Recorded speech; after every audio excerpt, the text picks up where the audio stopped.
Okay, you ready to get started? Oh, this is your job, remember? Oh, yes. And I'll tell you, yeah. You're here for all kinds of reasons. Oh. Yeah. In fact, Tiana gave you a shout out on her Facebook this week. I don't know if you saw it, but I love a shout out. As my co-host. Yeah. You're a good with co-host. the mostest. Good I'm sidekick. the hostess with the mostest. Hi, Sandy. Okay, so today we're talking about screwball comedies. I hope you enjoyed His Girl Friday. If this was your first foray into screwball comedy, when we watched Some Like It Hot, hi David. David says David is here. That's my dad, David. Hey David. Tiana waved like she could see, like we could see her. That's funny. That's fine. Hey Tiana. So when we watched Some Like It Hot, it is borderline screwball. It's got definitely some screwball elements, but His Girl Friday is one of the most well-known screwball comedies, and I hope you enjoyed it. So let me tell you a little bit about what a screwball comedy is. So any baseball fans? Are you a baseball fan?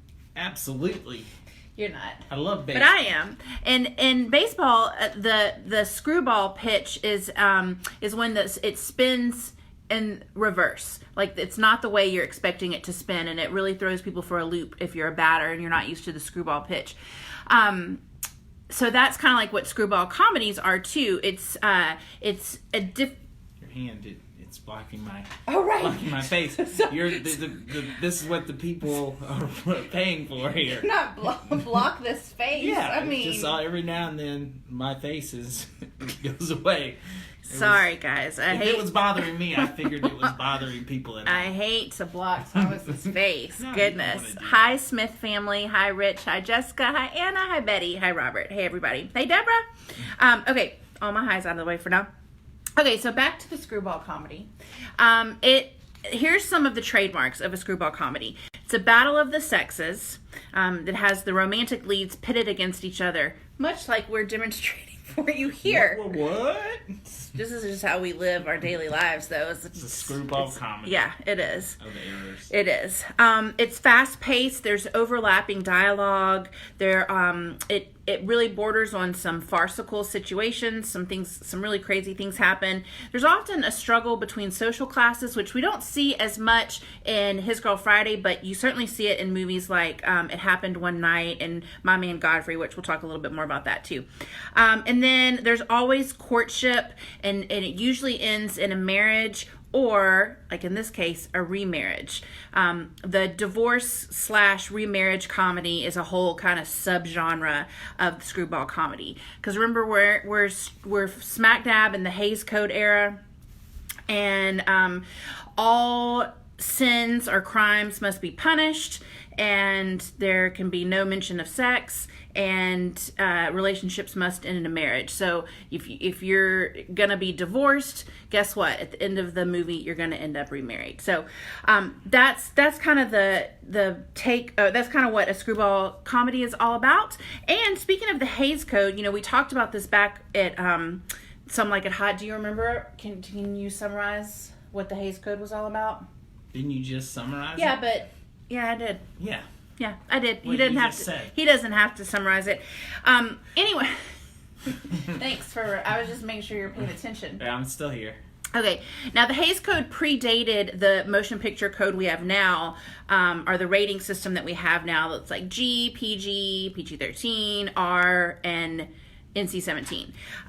Before all of this, you were either approved or not approved, and so filmmakers, no one really likes to be censored, so filmmakers kind of rebelled in a way, or they found workarounds. So instead of having displays of physical sexual tension in screwball comedies, that manifests itself in this banter and arguing and witty commentary and fast-paced dialogue. So that's what we're watching. We're watching this these relationships form and the sexual tension work itself out through dialogue. So if you liked the screwball comedy, if you like His Girl Friday, I want to recommend some others. Now, I, in the past, have recommended too many movies, or I've talked about too many, so I've limited myself. I'm self-editing, and all recommendations... Who said you recommended just too many myself. movies? Just Who me. said that? Me. Oh, okay. Just me. One of these people watching. No. So anyway, I'm limiting everything to 5 now. Only 5 recommendations. So get your pencil and paper out. I'm recommending 5 screwball comedies that you should watch if you want to know more about screwball comedies. We have It Happened One Night, which is commonly thought to be the first romantic comedy, the first screwball comedy. I'm getting so many texts. Okay, good. Anyway, it's great. We showed it at the Robinson not too long ago, and it is a lot of fun. So watch it. Then we have My Man Godfrey, which again I talked about was another kind of commentary on class separation. And all of these are coming out in the Great Depression, and the rich are not thought very highly of. And so there's lots of comedy involving that. Bringing Up Baby is also directed by Howard Hawks, who directed His Girl Friday, and also stars Cary Grant, who's in His Girl Friday. So this is a lot of fun. Very, very fun. And I think it was it was Sandy's favorite Cary Grant movie in the Facebook group earlier this week. The Lady Eve is another great one with Barbara Stanwyck and Henry Fonda. And then my favorite is The Story. My brother and I can quote this movie, I think, from start to finish. I laugh hysterically, way more than anyone else laughs at it, I find. And it's got Cary Grant and Katharine Hepburn and Jimmy Stewart, and it is a riot. I love it so much. The first screwball comedy is the opera The Barber of Seville, says Brian. Yeah, certainly they pull from that.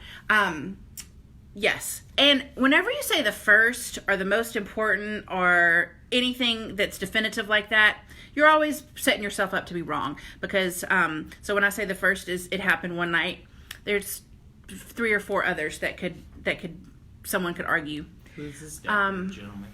This dapper gentleman, wait, am I ready for him? It's Pipe. Oh, let me tell you.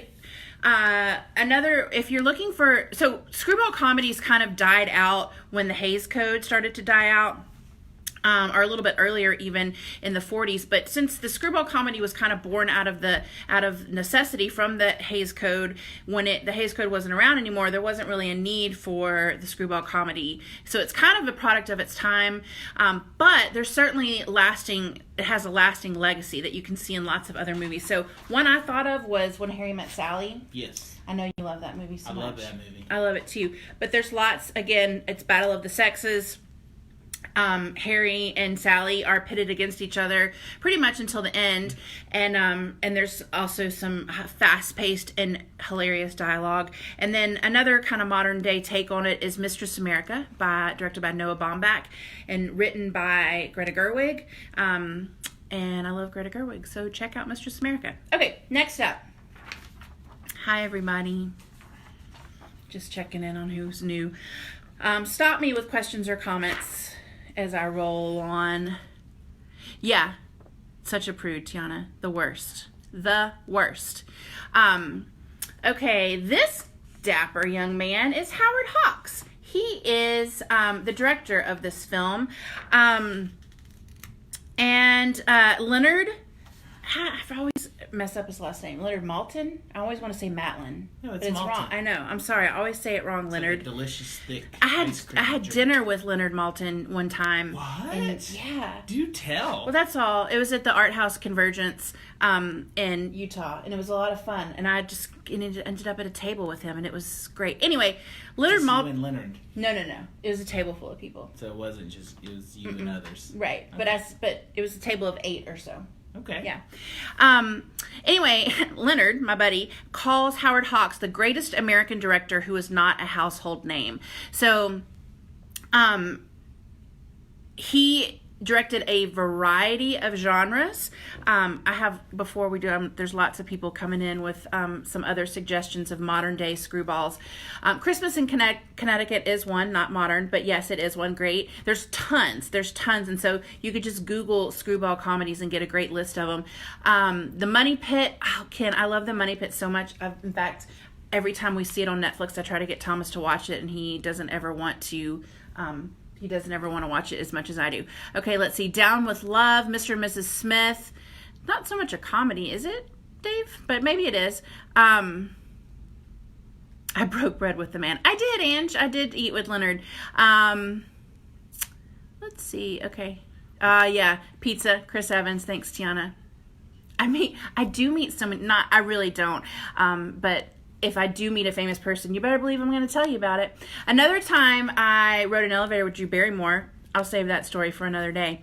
Because it doesn't have anything to do with any of this. So back to Howard Hawks. He directed screwball comedies, because we already talked about Bringing Up Baby, and we talked about this film, His Girl Friday. But he also directed gangster films. He directed film noir. He directed westerns. So, you know, a lot of times, especially in this age, you see directors sticking with one genre, and he was really all over the place. He's known for his Hawksian woman, which Rosalind Russell in this film is an example of one. It's strong, tough-talking female character, often working in a man's field.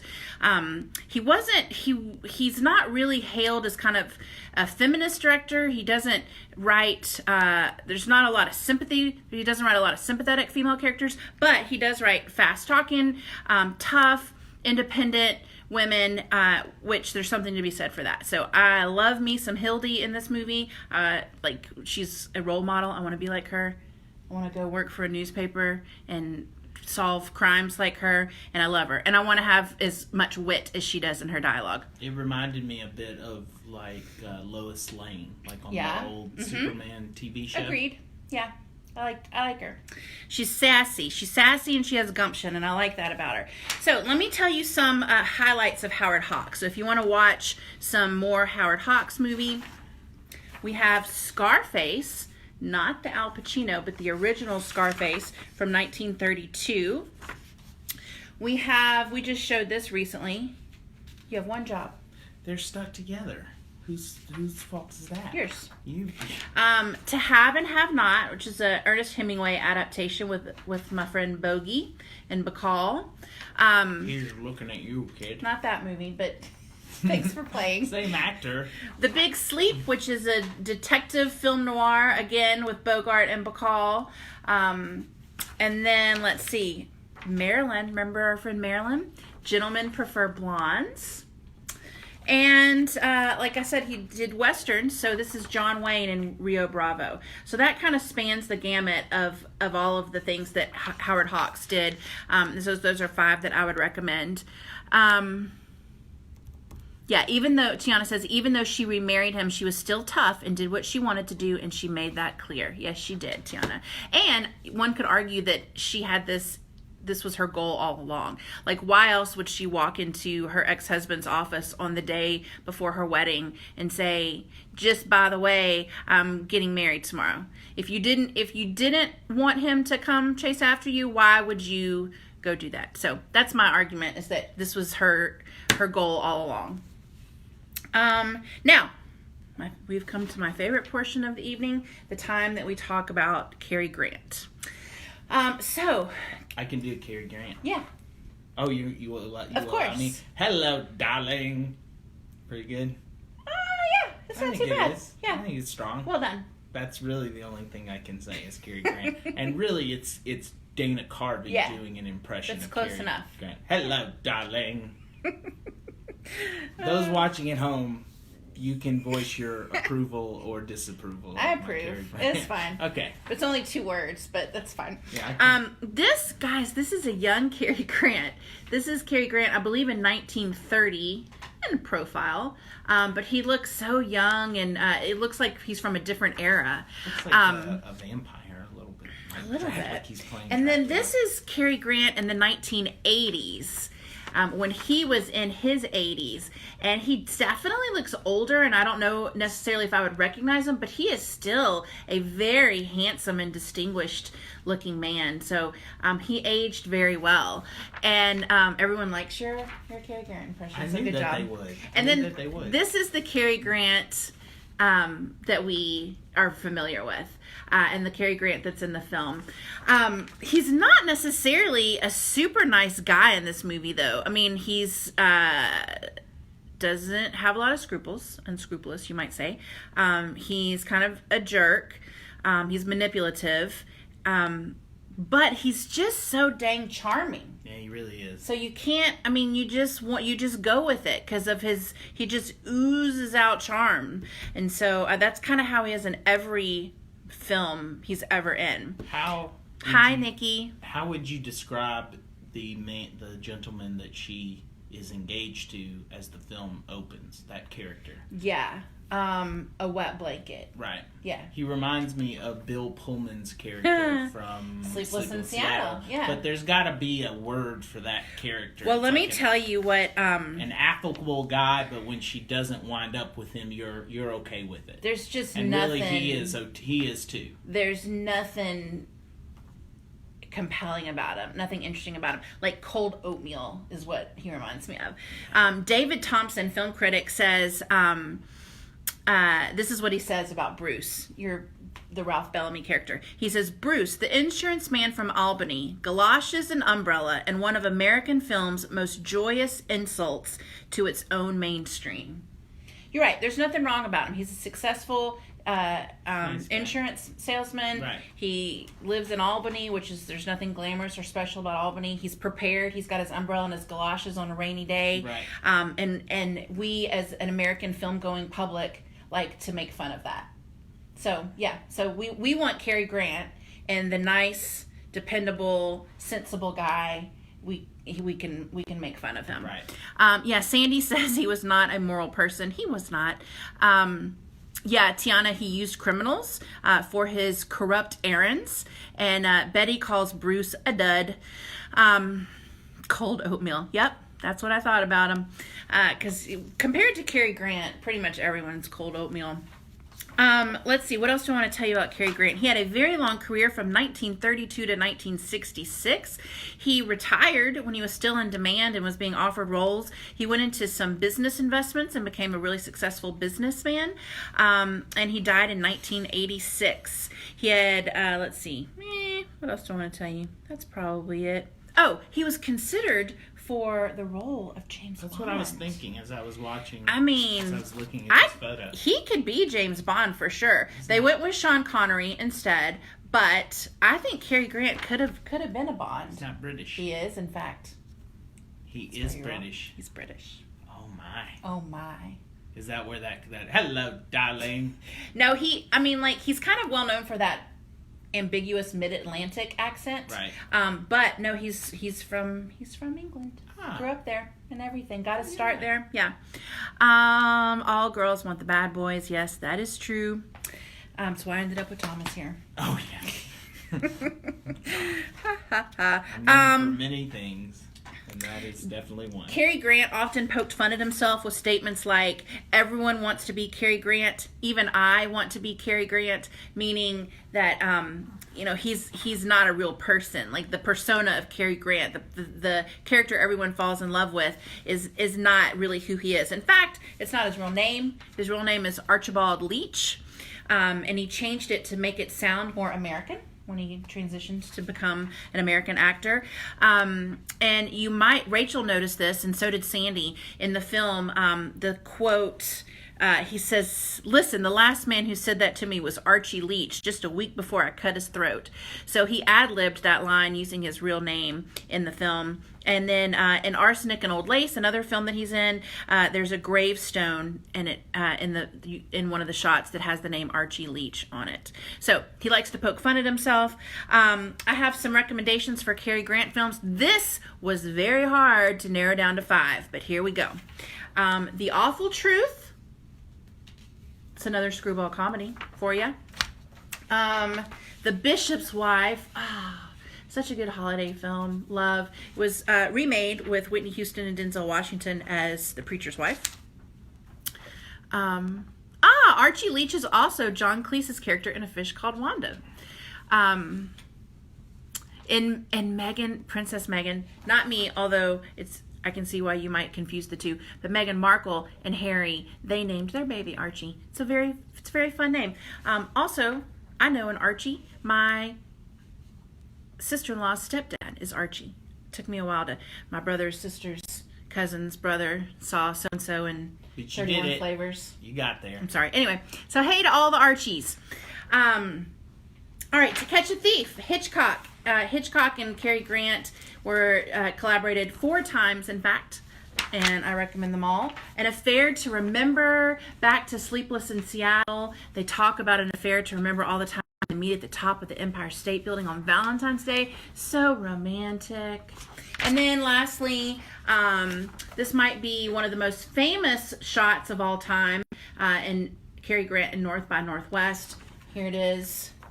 He's being run down by a crop duster. Yep. And then also at the end of the film, he's climbing Mount Rushmore. So there's lots of really iconic shots in that film. So those are the 5 that I recommend for you from Cary Grant. Any other Cary Grant thoughts? Keep them coming. I'm going to move on to Rosalind Russell. The Beauty. The star of the show, honestly. I mean, she gets the most screen time. She has the best dialogue. She kind of drives the plot. Love her to pieces. Love me some Rosalind Russell, playing the character of Hildy Johnson. She was in Gypsy, and was had a great career, was never known as a sex symbol, even though she's very beautiful, but because she always played those kind of hard characters, hard, tough, independent characters, by purpose. She did that on purpose. So we love Rosalind Russell. I didn't put Charade in there, Rich. I'm sorry. But Rich and Vicky both suggest Charade. So add that to your list. Ralph Bellamy was Bruce, the cold oatmeal guy. I'm Oh, you're not right. Sorry, I was just getting it in position. It's just, I will tell you. Okay.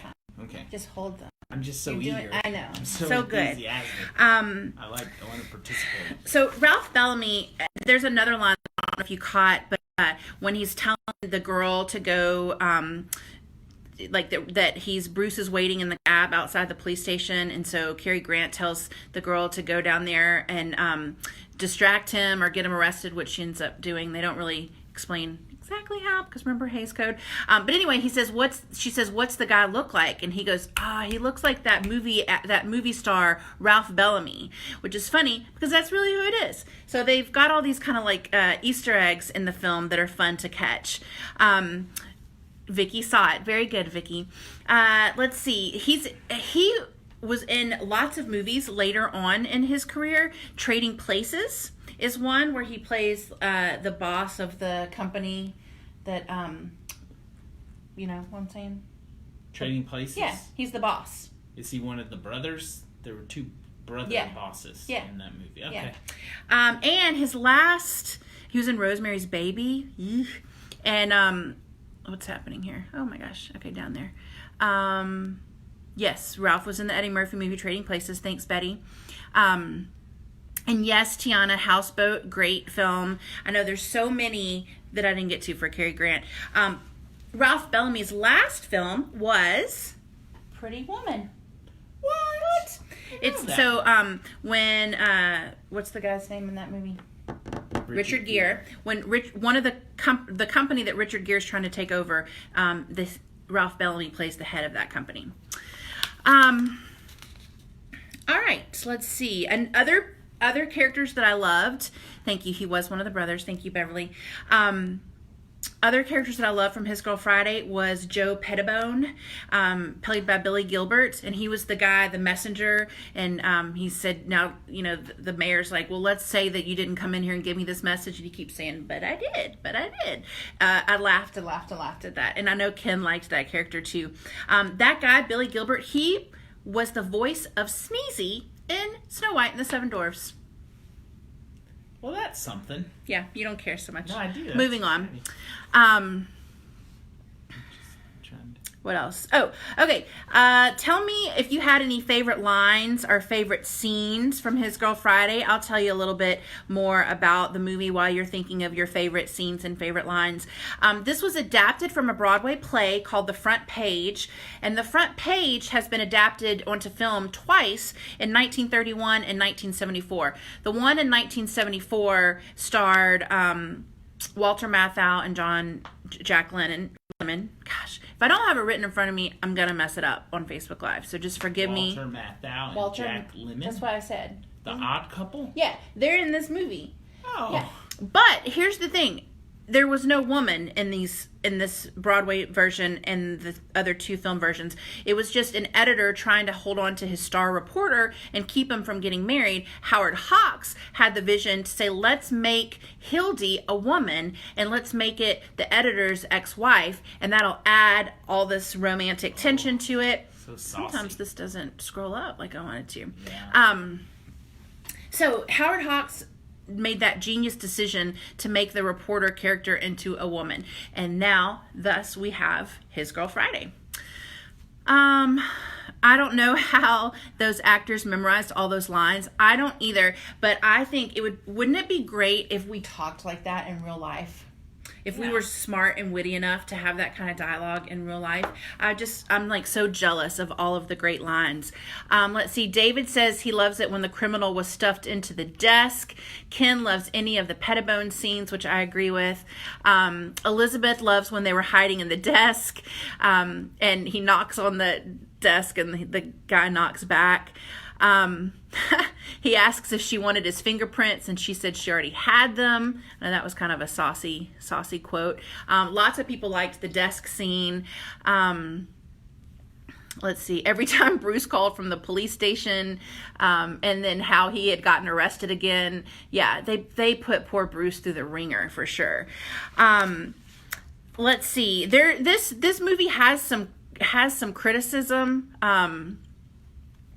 Like, for instance, several people texted or commented to me that they picked up on some racist dialogue, and that certainly exists. It's something that I had forgotten about or never noticed before, but some things that were acceptable in 1940 don't play near as well in 2020, and that's one of them. Also, several of us had questions. Why is everyone so sympathetic towards this guy who killed a policeman? And then he shoots the doctor that's interviewing him. So, I mean, I guess I get why, I get that there's an argument that he didn't do it on purpose, but I just wonder why everyone's rallying so hard against this guy that's killed a policeman. And then also, one thing I thought, and Tiana, you may agree with me being a reporter, but I thought it was super easy for her to get in there and interview him on the day of his execution. She just kind of waltzes right in there. So those are some things that maybe, maybe it's not a perfect movie. It's good to recognize those things, but to also recognize what a landmark it is and all of the things that it does really great. Yes, Brian, I agree. It's difficult to judge these old movies by today's standards, because certainly the standards were different. But it's also important to acknowledge the things that haven't aged well, and recognize them, and still be able to appreciate the movie despite that not everything in the film is perfect.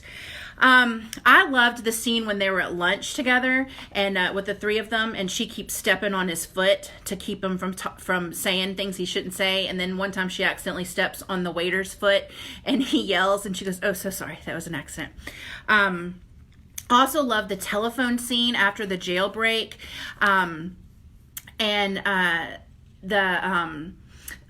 we're hearing the story of the jailbreak through the reporters calling in the story to their newspapers, and so it's so fast, and like one person hangs up and the other person's starting to tell their story. So I love those conversations. To me, are choreographed almost like a ballet, you're just kind of watching them in awe, as to how the actors pulled all of this off.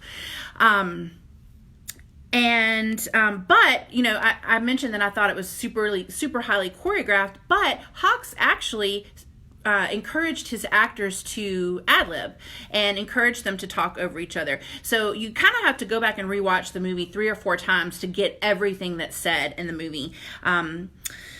Let's see. I feel like there was some criticism. Was the film aimed to be critical of the media? Because it started of course. with there's card saying this was at a time when journalists would do anything to get a sensational story, even if Right. it wasn't true. There's and they lots would never of do that today. That's what it. Yeah, started there's with. lots of social commentary and social satire thrown in there too, and it's kind of like he makes you laugh so much that you take the medicine of his social commentary and his social criticism. You take it; it goes down more easily because you're laughing at a lot of things. But corrupt politicians.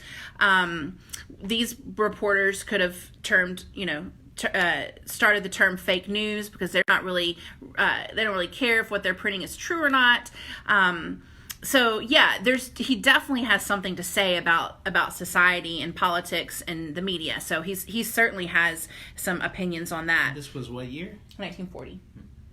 Also, I like how Cary Grant refers to the European War, because we're not in it yet. It's not World War II yet, but he talks about the European War. So let's see. Grant, he has got a game plan from the get-go. He's got to win back his wife. He's got to win back his star reporter, happens to be the same woman, and he's got to scoop the rival newspapers. So he's a busy man, and he gets it all done. But like I said, I really think Hildy, I think this was her objective from the get-go, is to get one back by her ex-husband.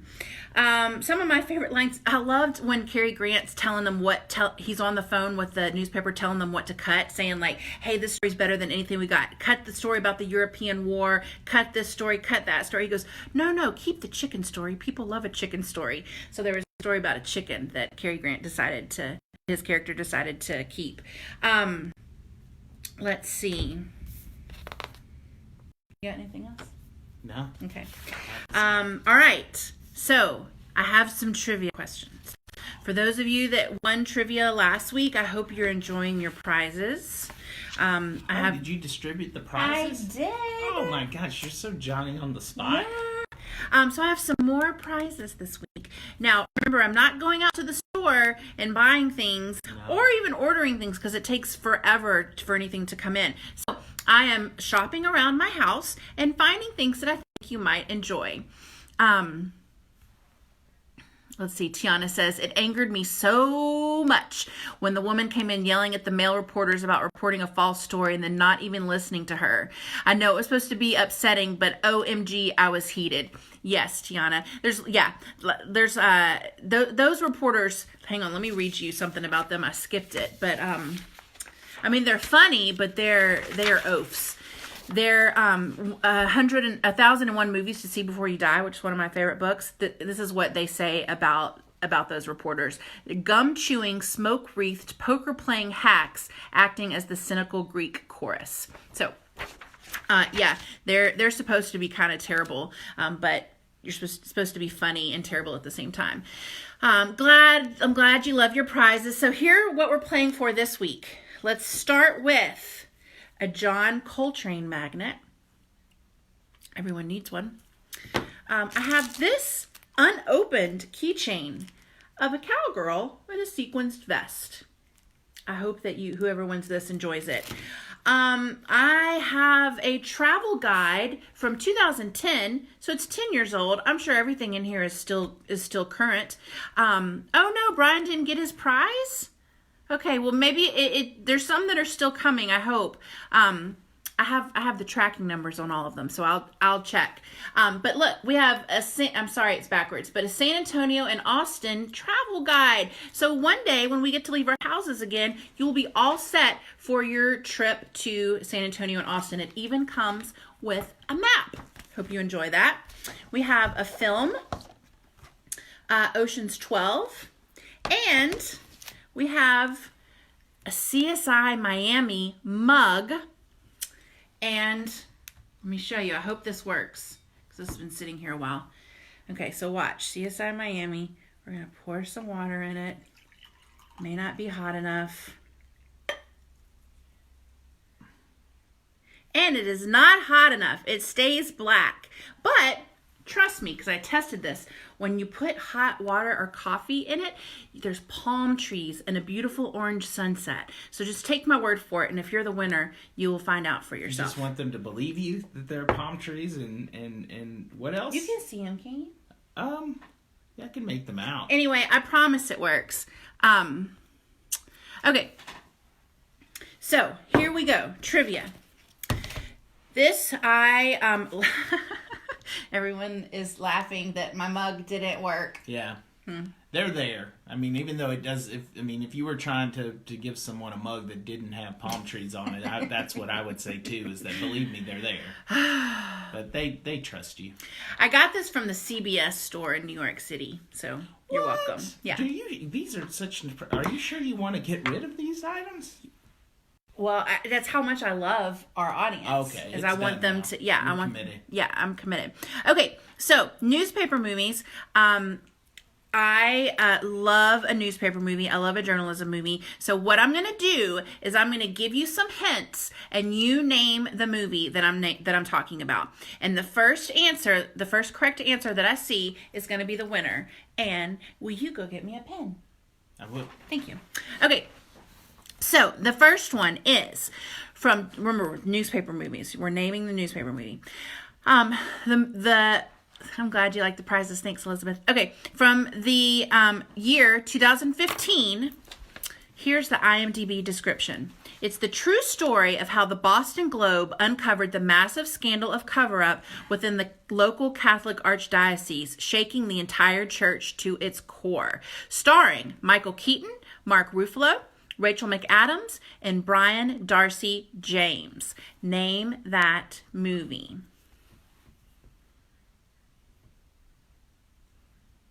Yay, Sandy! Sandy is the winner with Spotlight.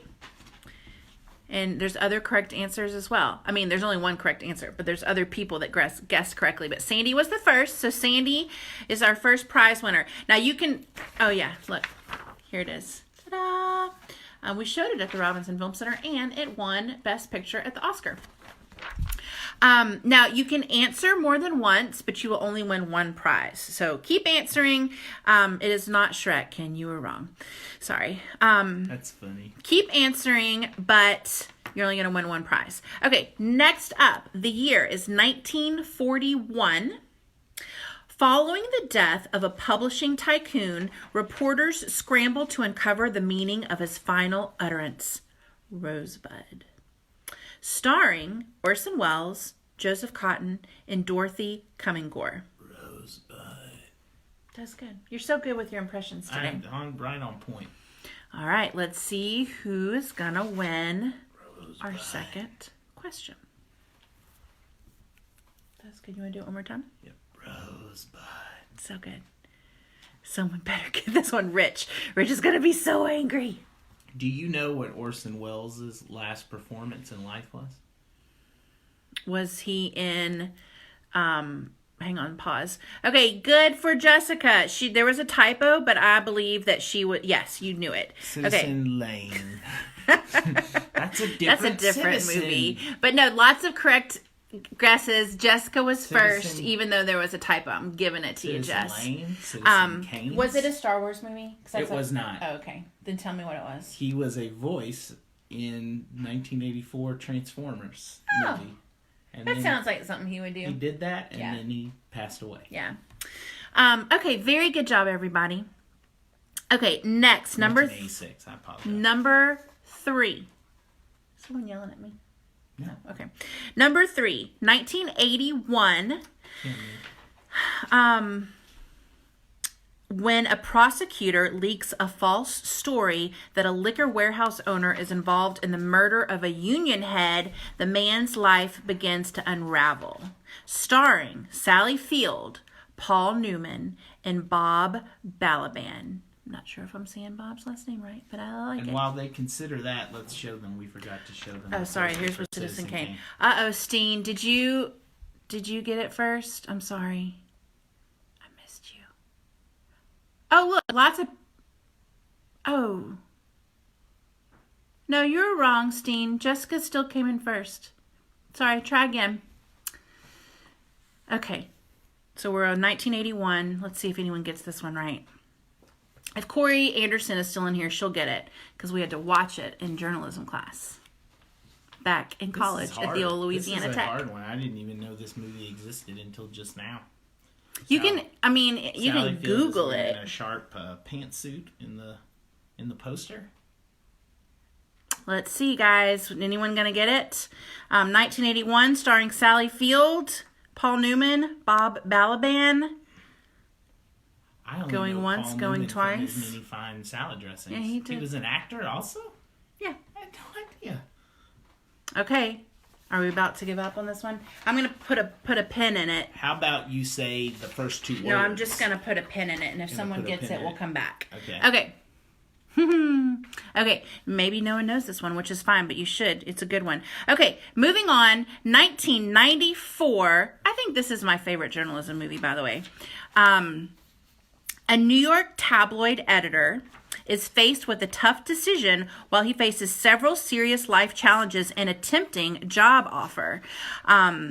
Starring Michael Keaton, Glenn Close, Robert Duvall, Marissa Tomei, Randy Quaid, Jason Robards, and Jason Alexander. Ready? Go. I will say The most 90s that while movie y'all are poster. trying to figure that out, Adam Philly won question number 3. The answer is the absence of malice. That's That's upside upside down. That is- The absence of malice. Adam It's- Billy, did you Google? I'm sure he did, but that was totally acceptable. You're That's allowed fine. to Google. So good job, Adam. Adam won that one. Okay, let's see. Did anyone get this one? This- Gosh, Tiana, Newsies is so good. Why didn't I think of Newsies? That's not the right answer, but I love Newsies. Is that a journalism movie? Yeah, sure. I mean, it's a movie about newspapers. Right. I Love Trouble is good, but that's not the right answer. Did I have I mentioned how 90s this poster It's very is? 90s. Remember, starring Michael Keaton, 1994. Marissa Tomei. Marissa Tomei, hot off Glenn of my Close. cousin Vinny. Corey must have skipped that class. Sorry, Corey. Speechless, another good guess, Randy Michael. Quaid before he went insane. Okay, get your Google skills back out, guys. 1994, starring Michael Keaton. It's about journalism. It's about a newspaper. Yeah, Newsies is kind of about newspapers. I mean, it is. I think it is. What year did this film come 1994. out? Oh, so this is the movie Michael Keaton did instead of a third Batman. I'm here to bring... This is better. This is better than a third Batman. This movie is so good. It's so good. I don't know what to say to that. Okay, anyone else got a guess? Can't even process Robert what you just Manriquez with the win! The Paper. The Paper. If you haven't seen this, guys, do yourself a favor and rent it tonight. So good. In fact, I might watch it tonight. I love this movie so much. Okay. I like that Michael Keaton is giving everyone the 1 minute. The 1 minute pit finger. Hold up, I'm on the phone. okay, so let me write down I'm Robert on my won corded this one. telephone. Okay, Robert is a repeat winner. He won a lovely Star Wars napkin last week, and he sent me a picture with it. So, good going, Robert. 2 wins in a row. Okay, last but not least, 1976. Washington Post reporters uncover the details of the Watergate scandal that leads to President Richard Nixon's resignation, starring Dustin Hoffman, Robert Redford, and Jack Warden. Randy Quaid does not live in an RV Doesn't live in the RV paper. In that one. That's a different That's a movie. different one. All right, let's see who's going to be our last winner. All the President's Men correct. Sandy. There it is. That's a really good one, guys. I love You newspaper didn't movies pick the so much. one journalism movie that I've been talking about as we've talked journalism Tell me. movies. Remember? Remember the one that I keep asking if you've seen? No. That it has Star Wars Hayden Christensen, and it's a journalism Tell movie. me. Can you folks at home name No, a we're done journalism with film this. We're done with this. starring Just tell Hayden me. Christensen? Just tell me the answer. I'm gonna wait a moment. Nope. Y'all are all right about All the President's Men. Good job. Yeah. But since Sandy won twice, I'm gonna let her pick her prize, and then everyone else gets a random prize. Up Close and Personal is so good, Corey. You're right. But that was I think that was it broadcast or was it newspaper? There were lots of broadcast films that I had to skip over because I was sticking to just newspapers. But why don't you tell me the answer to what? No one knows it or cares. Shattered Glass. Oh yeah, I haven't seen it. You've never seen Shattered Glass? Nope. Sorry. Okay, guys, y'all are the best. And we didn't get to the post. You're right. I skipped it. Because remember, I'm limiting myself to 5 now. I'm editing. I do want to close tonight with announcing next week's movie. No, you just No, you don't. You're fired. I'm so eager. No, the only thing I'm guilty of is enthusiasm. I know you're really enthusiastic. Okay, so I'm trying to span out like Angie got it, kind of. Yeah, you were right.